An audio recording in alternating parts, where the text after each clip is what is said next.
You would come to the hospital for your pre-surgical visit, and you would see Odalis, our orthopedic navigator, who does a pre-op teaching class. And I strongly advise anyone who's considering having orthopedic surgery to go to that class because it's very informative. And we really find that patients who know what to expect do better post-operatively in their recuperation. So she sees the patient. You'll be seen by an anesthesiologist who will also do a little pre-visit. We'll check your airway and do an assessment to make sure that you are cleared for anesthesia. You will then be scheduled for a day in surgery. So you go home. What I would strongly advise people to do is to do their homework as to what insurance they have and where they're eligible to go for rehab.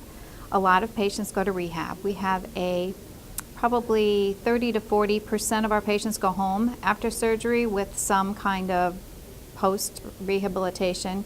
You either can have someone come to your home, or the other choice is then to go to a rehab facility. So I would strongly advise people to know where that they're eligible to go and maybe make a visit to that place so that they know what to expect when they leave here.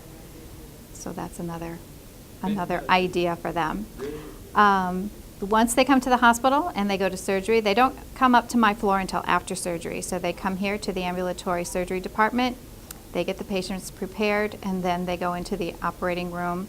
From there, you go to the recovery room for about an hour to an hour and a half, and then after the recovery room, you would come up to my floor, which is the 4th floor, the surgical orthopedic unit.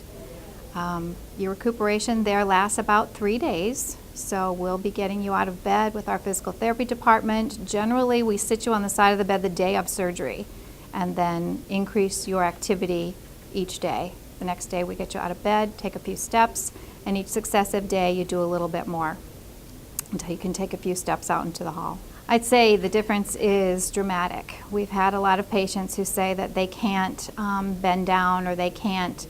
It's not only those people who are very active who just want to play golf again and play tennis again, which of course is fine to do after surgery, after you've been cleared post-operatively.